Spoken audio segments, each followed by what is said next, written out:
There is a question people are too afraid to ask regarding these fires out in California. They don't want the real answer. And it has to do with something that is tied to a great many other natural disasters that have happened in this country and around the world in the last 10 to 20 years. When people start asking the right questions, they're going to get the answers that they need. Maybe not the ones that they want, though. Let me ask a very simple question. Without anyone getting too emotional about this, why does it matter how the fire started? You see, whether it was some kids out in the forest who didn't dispose of a little makeshift campfire properly, or whether it was a random lightning strike, or perhaps New Year's fireworks that got out of hand that somebody had left over, or some drone, some directed energy weapon from space. It doesn't matter how the fire started, because there's something that everybody is forgetting. What is that? Think about it for just a minute. Everybody has forgotten this, but when you put it all together, it'll make sense as to why people are reacting to this the way that they are. Now, real quick, if you'd like to get read in on the thought-based life, on how psychological operations work, and why that story is virtually the only story across all major news networks, and they all have the same take on it, join us over at the Florida Maquis Patreon channel, where you can open up a whole new world of thought. A world where you put aside the emotion of things and you look at them critically. Love to have you over there. We talk about the 24 cognitive biases, the 24 logical fallacies. We're going to be talking about 2 here today. 2 of them that fall right in line together with what we're looking at. We're going to have a brand new video up, hopefully by the weekend. This for all 4 levels over there, 1, 5, 10, 15, won't matter. This next video is going to be for everybody. Would love to have you over there. Fully refundable first 90 days, no questions asked. Now, here's where you have to begin with the fires in California. California became the 31st state on September 9, 1850, with a grand total population of 92,597 people, the vast majority of which could not read or write, and even if they had the ability to read or write, probably didn't have the ability to in the sense of carrying ink and quill and parchment with them. They went to California to search for gold. They went to California to search for gold. These were not historians. These were not people that went out there at that time to log everything that happens. Now, cool story, Maquis. Why does that matter? Why does that matter? This could happen, or I should say, could have happened to this area of that state every 100 to 150 years for the last 1,000 years. It could be a very normal thing what they're going through. There would be no record of it. What do you mean? It's catastrophic. It's apocalyptic. The only reason it's catastrophic and apocalyptic is because in the last 100 years, that's right, since about 1920, there's a huge population of people living there. Only in the last 100 years have people moved to this area. And if you want to put it in perspective, see all this red, all this burnt red right here? This is the area, who remembers the Canadian wildfires? By orders of magnitude, so much larger. Covered such a larger area. Literally almost the entire continent was covered. The area they're talking about now, let me bring this up for you. The area they're talking about now is right here inside this red circle. This is Google Earth Pro. Now I'm going to zoom out. The Pacific Palisades, I've got it labeled all the way out to Santa Monica Pier, Big Rock, Mandeville Canyon, all this out here. I'm going to zoom out and show you how much of Los Angeles that is. This is where all the fire is right here. This is where all the fire started. Palisades Park. Let's keep zooming out. See that? You can't even see the teeny little red dot anymore, can you? But of course, it's Los Angeles. It's the home of the media. It's the home of Hollywood. We keep zooming in. This is the whole area they're talking about right here. And I guess there's another little one up here. Hollywood, West Hollywood, this area. All this area here. But still, even as far as Los Angeles goes, it's only a small part of Los Angeles. And I'm sorry for those who have lost things. But to put it on a scale of national things that are happening is something called the availability heuristic. What is that? We talk about it at the Patreon channel. The tendency to estimate the likelihood or importance of something based on how easily we can think of an example. Here's all of the information regarding that area of California and fires and historically how this happens and the winds that cause this fire and all this stuff. And here's what you're being spoon-fed right here, this little red dot. This giant little pimento and the giant olive here. You see, based on looking at this, people go, oh, I'm never moving to California. It's the same thing with the whole Florida, the whole La Palma tsunami that was going to wipe out Florida. Even though we get hurricane after hurricane after hurricane after hurricane, year after year after year after year. 8 major hurricanes, 7 years. This doesn't even include Matthew, Milton, or Helene. Seriously. I mean, but why do we know this? Well, St. Augustine, Florida, here on the Northeast coast, has been there for 460 years, and it was founded by people who were historians, who did know quite well how to read and write in multiple languages, and kept track of everything, and wrote everything down, the Catholic Church. Basically speaking. So there's huge amounts. I'm not saying it's better to live in Florida than to live in California, but it's night and day when you try to compare the records from this part of the country and going back and saying, okay, this is how the weather behaves, and we have records going back to the 1500s. Where if you want to go out to California, it only became a state in 1850, and it was mostly people that were out there searching for gold. That entire area could have been on fire in the early 1800s and nobody would have known. That entire area, all the way from where it's burning now, you could take it from Oxnard all the way down to Oceanside, could have been on fire in the 1800s and nobody would have known. And it could have been on fire again in the 1600s, and then in the 1400s, and then in the 1200s, and it could be a very normal process for that area to get these incredible winds and dry spells and one little spark and it's over. The ignition source doesn't matter in fire. The ignition source doesn't matter.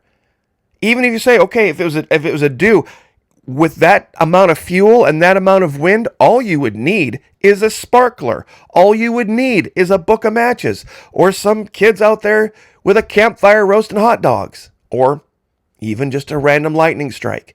It doesn't matter. But look at how many people are debating it and saying that that's the most important thing to get to the bottom of how this started. It doesn't matter how it started. It doesn't matter how it started. These people could have been living in a tinderbox this entire time. A historically well-known tinderbox, if you were a being that had, lived, thousands of years like God, could look up, why are they moving into the middle of a tinderbox? Because they didn't know. They didn't know any better. And millions and millions and millions of people move there. And they talk about the earthquakes and all that because they've experienced them recently. But maybe this is something that just hasn't been experienced recently by people in California on a regular basis, like hurricanes are experienced every year by people in Florida. And this headline, police shoot down popular theory about how deadly fire started, but some celebrities aren't buying it. Why do we care what celebrities think? The halo effect. Oh, I saw this person in that movie. Oh, Fonzie from Happy Days. He says there's somebody out there starting these fires. It doesn't matter, Fonzie. It doesn't matter, Fonzie. You're kind of jumping the shark again. It's called the halo effect. Well, we live out there. Even if somebody did. If somebody did. It's during the wet season here in Florida. You could go out in the middle of any random stand of trees with a gallon of gasoline and a match, and you're not going to get anything to burn. Because everything is so wet and so saturated. It doesn't matter how the fire started. It doesn't matter. Whether it was a bolt of lightning, whether it's some make-believe dew weapon, or some people with some sparklers, or some... It doesn't matter. None of that matters. What matters is the history. What you're looking at with California. People have only truly been living in Los Angeles. See, look, nobody's going to buy this. But it's the case when you look at the history. This whole area here, from Santa Monica, all this, 100 years. Truly, I think it was 1920 when Los Angeles finally broke the top 10 cities as far as population in this country. That only happened in 1920. That's how few people lived out here. So what does that mean? That means nobody would have known if in the early 1800s when the fault line right here in southern Illinois. Remember the massive earthquakes that shook this whole region right here around southern Illinois and the western border of Kentucky down here? I'm trying to remember the name of the fault line out here. Where there's massive earthquakes. Even at that time, in the early 1800s, nobody was living out here. And the few Spartan people that might have been, they weren't historians. There would have been no records. So even at the time of the founding of this country, back in the 1770s and 80s, nobody would have known. This whole entire area could have been burned to the ground and rebuilt by the time we settled it. And that could have happened over and over and over again. And nobody would have known. So this could be normal.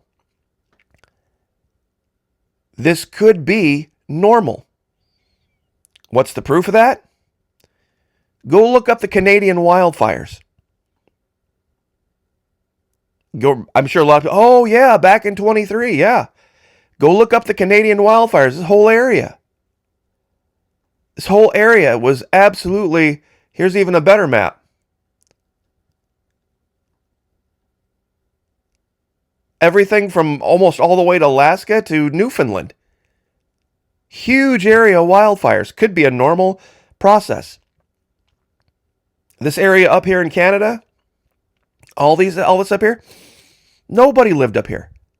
Nobody lived up here in the 1800s. Nobody. Nobody that was keeping records anyway lived up here.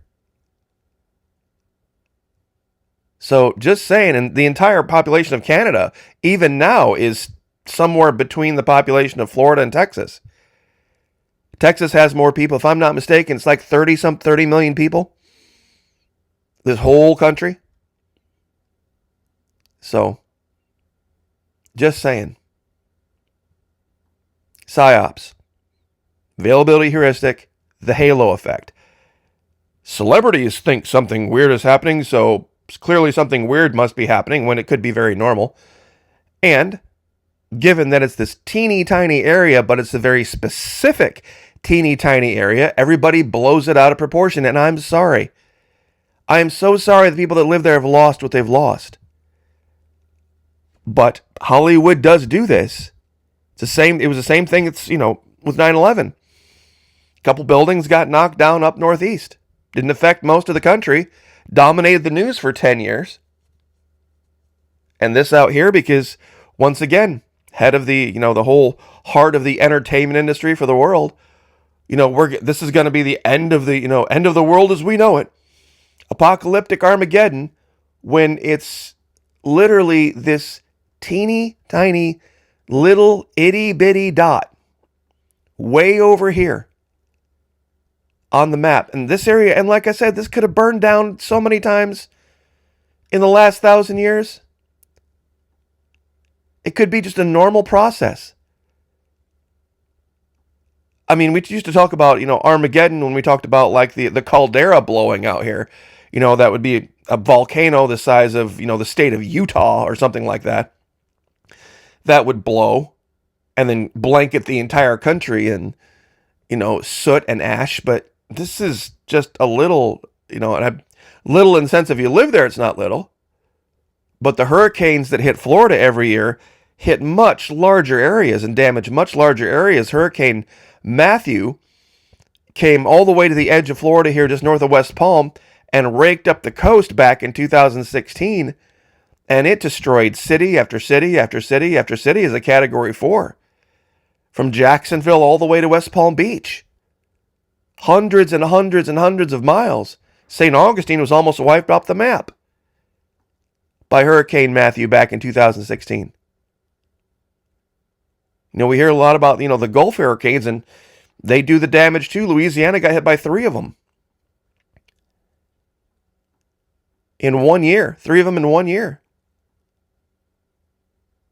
So, just saying. You look at the pictures and, even if I decided to double the size of this circle, it would still be a dot smaller than the dots they use to represent the cities. So, I will leave it there and let that go. And just, like I said, now pray for those folks. Pray for them. I mean, and lift them up and do what you can to help. And, I've reached out. I know some people out there. I said, hey, if you need an escape, place, my door's open. But make sure that everybody keeps it in perspective. What we're looking at could be a very normal process that nobody knows about simply because Los Angeles, as we know it, is truly only about 100 years old. It's only about a 100-year-old city, which when you talk about cities around the world, it basically just got born. So it's a newborn. So I will leave that there, but once again, love to have you. Psychological Operations 101, 24 cognitive biases, 24 logical fallacies. Join us over Patreon. Love to have you, whatever level, 1, 5, 10, 15, love to have you. God bless. Pray for each other. Pray for me. I'll pray for you. Lift each other up. Like, share, subscribe, and I'll see you guys next time.